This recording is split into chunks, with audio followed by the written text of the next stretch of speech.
Bien, bonjour à tous. Merci d'être présents si nombreux à ce tuto que je vais animer pendant une vingtaine de minutes. Le sujet donc est de traiter des mails qui prennent de plus en plus de place dans votre organisation. Comment les réduire et gagner en efficacité. Alors pour vous présenter ce sujet, je ne vais pas être tout seul. Je vais vous présenter Martin, un jeune responsable dans une PME du Grand Ouest. Martin, il a une angoisse, c'est qu'il a une boîte mail qui se remplit plus vite qu'il n'arrive à la traiter. Tous les jours, il reçoit des tonnes et des tonnes de mails qui le concernent ou pas. Il est angoissé, il perd sa concentration face au travail qu'il doit réaliser dans l'entreprise. Il perd toute son efficacité dans le rôle qui lui est confié au sein de son métier ou de son entreprise. Martin, pourtant, on voit bien qu'il reçoit des mails importants, d'autres moins, que certains d'ailleurs ne le concernent même pas. Pour autant, à la vue de cette masse d'informations qu'il reçoit, il n'arrive plus à gérer ses mails et perd espoir. Martin, un jour, en a marre, il n'en peut plus, simplement. Il s'arrête alors un instant afin de prendre un peu de hauteur et réfléchir sur la gestion de sa boîte mail. Il commence par effectuer des recherches sur Internet, comme chacun d'entre nous pourrait le faire, afin de trouver des clés dans l'espoir de comprendre comment gérer l'afflux d'informations qui transitent par email. Les informations qu'il découvre l'effarent. Nous passerions un tiers de notre temps à gérer le contenu de notre boîte mail, soit 650 heures par an. Nous recevons en moyenne un mail toutes les 8 minutes. Sur 77 emails reçus, seuls 12 seraient réellement importants pour nous ou pour notre métier. Nous mettons aujourd'hui 45 secondes en moyenne pour nous remettre dans un travail que l'on était en train de réaliser avant la lecture d'un mail. Martin élargit alors un peu sa recherche et il comprend également qu'en communication, une information passe à 80% par le non-verbal. Voilà. Donc suite à cela, Martin se dit, mais comment nous faisions avant? Avant, on écrivait un courrier à la machine à écrire et on l'envoyait par la poste, simplement. La boîte postale de notre destinataire n'était relevée qu'une seule fois par jour. Puis est arrivé le téléphone, qui a permis des échanges facilités et instantanés. Le téléphone a permis à son tour l'arrivée du téléx, puis du fax. C'est ensuite l'arrivée des premiers échanges en réseau, les échanges d'informations en réseau, grâce au Minitel, suivi de près par l'arrivée d'Internet et les boîtes mail uniques de l'entreprise. Encore à cette époque, d'ailleurs, les échanges étaient limités par email, de par le coût des abonnements ou les télécommunications à faible débit. La mobilité apparaît ensuite avec les premiers téléphones portables, qui vous donnent la capacité à être joignable à chaque instant, où que vous soyez. Puis, pendant ce temps-là, les emails prennent de plus en plus d'ampleur. On les retrouve de plus en plus dans les entreprises comme dans les foyers. Alors, pardon, voilà, on en est là. C'est ensuite la notion d'humain connecté qui apparaît avec les premiers smartphones qui donnent de la mobilité à vos boîtes mail. Dès que nous recevons une information, désormais, notre poche se met à vibrer par rapport à ça. Nous en sommes aujourd'hui à la démocratisation d'Internet, avec différents outils que sont les blogs, les forums, les réseaux sociaux, les intranets, extranets et autres, messagerie instantanée et bien d'autres.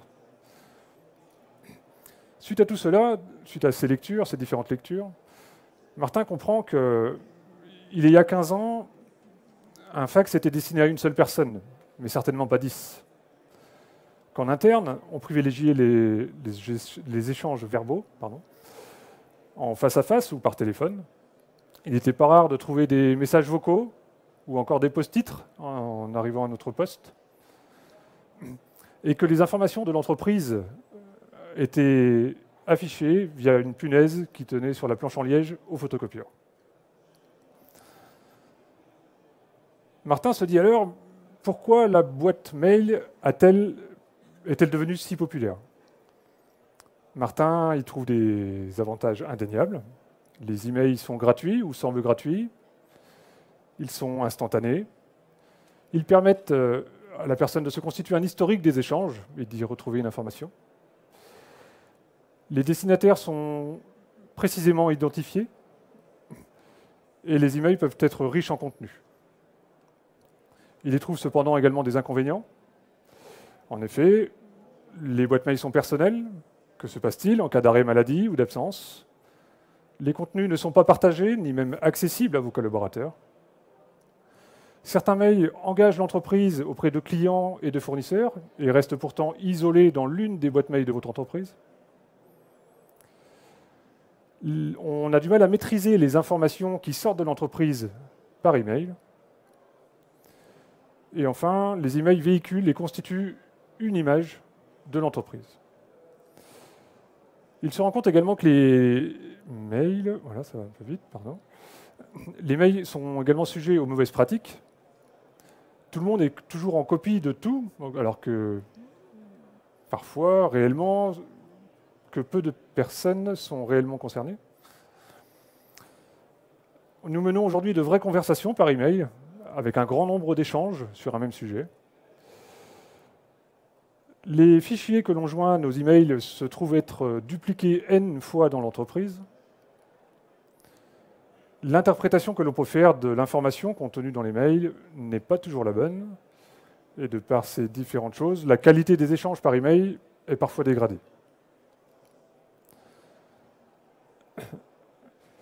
Martin se dit alors qu'il faut agir et arrêter de subir le contenu de sa boîte mail. Il se pose alors une première question, afin d'y réfléchir. Il se demande quel est mon métier? Quel est mon rôle dans l'entreprise? Suis-je agent publicitaire? Je reçois et je publie de la pub à tout moment. Suis-je pompier? Je traite des mails urgents, très urgents, pas urgents. Ou suis-je agent de la circulation? Je redirige et transfère des mails aux autres. Suite à cela, dans sa réflexion, Martin se dit qu'il est possible de mieux s'organiser face à sa boîte mail en catégorisant ou en classifiant l'information qu'il reçoit. Martin ferme les yeux, voilà, ou il essaye en tout cas, et il rêve un peu de ce que pourraient être ces différentes catégories qui lui permettraient de mieux s'organiser au sein de sa boîte mail. Quelles sont les informations dont il a réellement besoin, qui lui sont vraiment utiles dans l'exercice qui lui est confié au sein de l'entreprise? Comment il pourrait les classifier ou les catégoriser?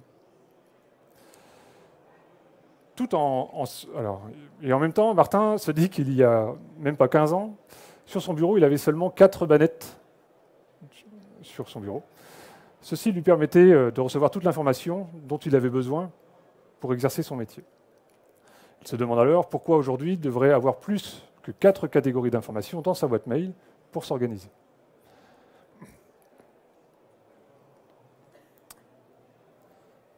Voilà. Voilà. Martin, donc, en s'affranchissant complètement du contenu de sa boîte mail et en se concentrant sur ses vrais besoins métiers, se met à créer donc 4 catégories qui lui sont propres. Donc une management d'équipe pour gérer les formations, les entretiens individuels, répartition des tâches pour gérer l'organisation, le planning, la charge de travail, gestion des litiges pour les conflits, les prises de décision, les relations humaines. Puis une catégorie nouveaux produits qui lui permettra de gérer et suivre les nouveaux produits de l'entreprise. Suite à cela, sa première action est de retourner sur sa boîte mail et de supprimer les catégories qu'il utilisait jusqu'à maintenant. En effet, des catégories d'informations telles que urgent, très urgent, pas urgent, correspondaient plus au métier d'urgentiste en milieu hospitalier qu'océan. Sa deuxième action, voilà, si elle veut venir, est de reprendre les 3 derniers mois d'emails reçus afin de les classifier et de les catégoriser par rapport aux 4 axes métiers qu'il s'est définis.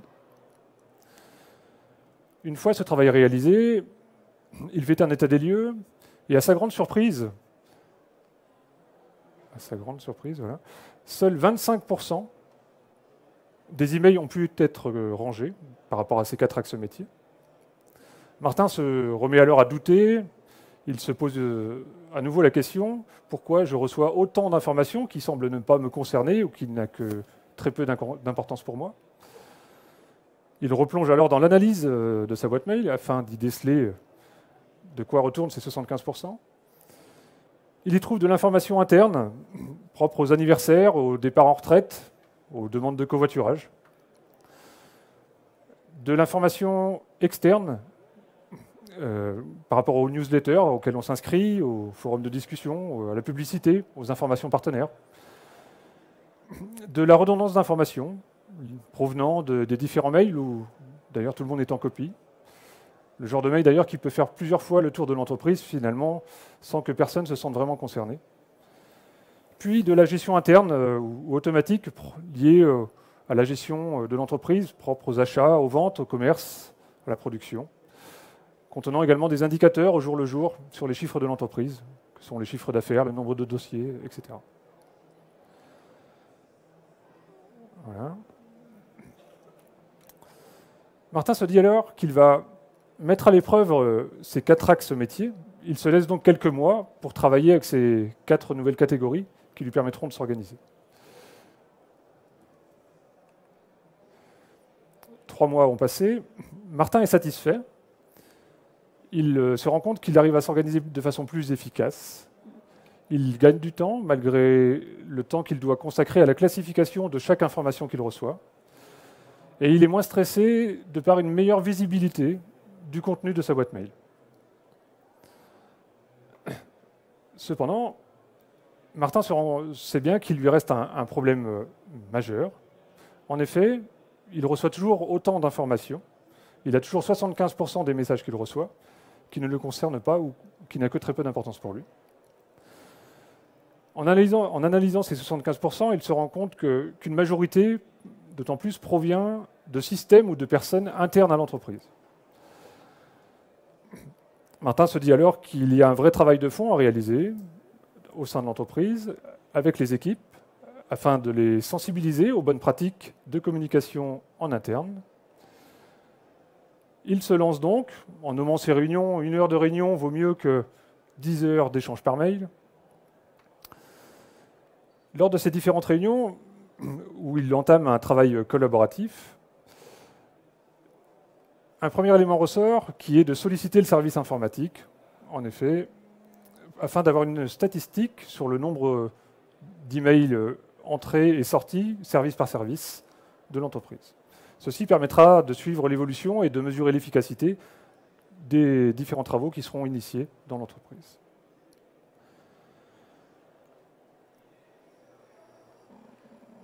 Voilà. Le premier élément qui ressort de ces différentes réunions est de savoir si le mail est toujours le meilleur moyen de communication pour échanger dans l'entreprise. En effet, ne serait-il pas plus efficace, dans certains cas, d'utiliser d'autres supports ou d'autres moyens de communication pour faire passer votre information? Par exemple, tout le monde connaît le mail qui a dans le titre le mot urgent. Que veut dire la notion d'urgent dans un mail?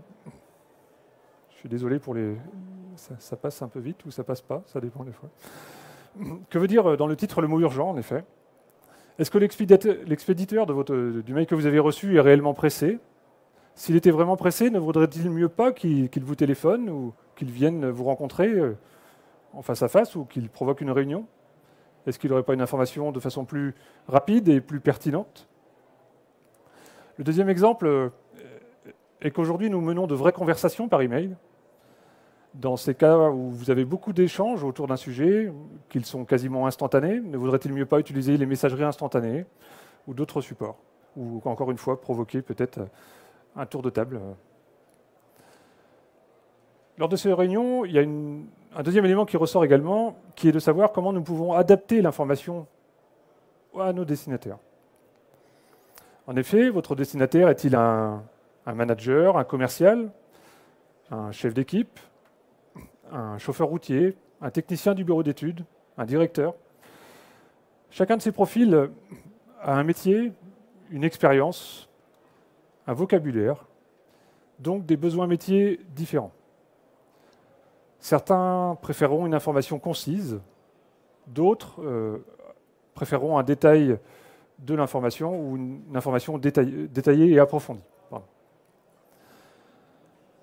Nous pouvons donc dire que envoyer un seul mail à différents profils de personnes donnera forcément lieu à différentes interprétations de l'information que vous tentez de faire passer.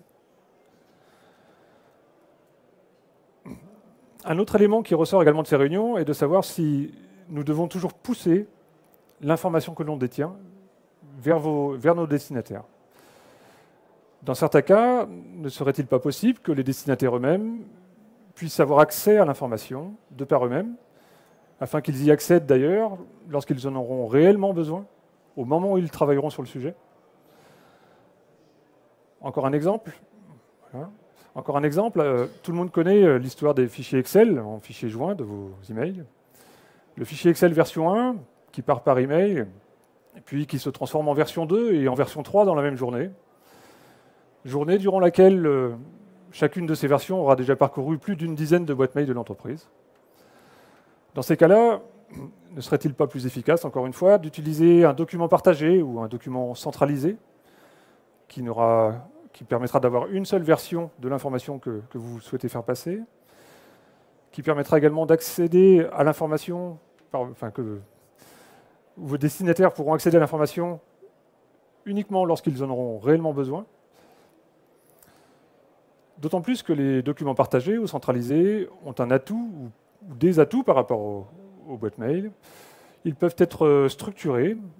Dans un document, vous pouvez y intégrer un sommaire, chose qui est difficile à réaliser aujourd'hui par email, même si certains mails en mériteraient, hein, je vous le conviens.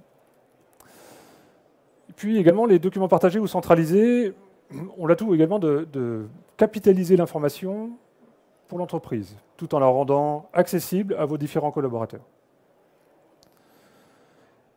Un autre exemple d'élément qui ressort des réunions est de voir également que d'autres informations n'ont pas leur place dans les boîtes mail. Quelques exemples. Envoyer un mail pour déclarer une non-conformité, envoyer un mail au service qualité, afin que lui, à son tour, il puisse la saisir dans un système de gestion. N'y aurait-il pas moyen pour que la personne accède directement à un formulaire ou au système de gestion de l'entreprise afin de la saisir lui-même? Ou encore, la promotion du mois sur les galettes des rois, envoyée par le secrétariat à toute entreprise. Ne vaudrait-il mieux pas qu'elle tienne avec des punaises, encore une fois, sur une planche en liège à la machine à café? Ne serait-elle pas mieux à sa place que dans les boîtes mail?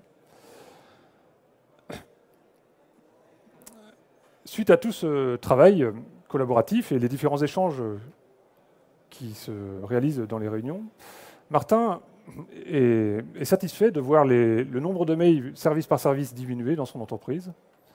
Il mesure également une meilleure atmosphère de travail liée, encore une fois, à la visibilité ou à la meilleure visibilité du contenu des mails et à une qualité de l'information plus pertinente et mieux dirigée vers les destinataires. En bref, pour faire le bilan un peu de l'expérience et de la démarche de Martin, on peut dire que l'on a d'abord un travail personnel à réaliser face à sa boîte mail. Un travail personnel, mais quand même avec son métier en poche. Et suivant ces axes métiers, pouvoir définir des catégories qui nous permettent de nous organiser face à l'information qui nous est vraiment utile dans notre exercice. Ces catégories doivent être limitées. Il n'est pas utile d'en maintenir des centaines. On pourrait dire que 5 catégories pour s'organiser pourraient être repenser aux bannettes, pourrait être un maximum. L'avantage de classifier toute l'information que vous recevez, c'est également d'isoler toute l'information qui ne vous est pas utile ou qui ne vous est pas réellement destinée. Ce qui vous amènera ensuite à réaliser un travail collaboratif avec vos équipes pour échanger sur les bonnes pratiques de communication en interne et également avoir une vue sur les supports ou les outils que vous pourriez utiliser pour que votre information arrive mieux à destination, où elle soit passée plus efficacement vers vos destinataires. Ce travail collaboratif peut être supporté par des indicateurs, aussi simples soit-il que le nombre de mails qui transitent en interne dans votre entreprise. Voilà, donc ainsi se termine ce tuto.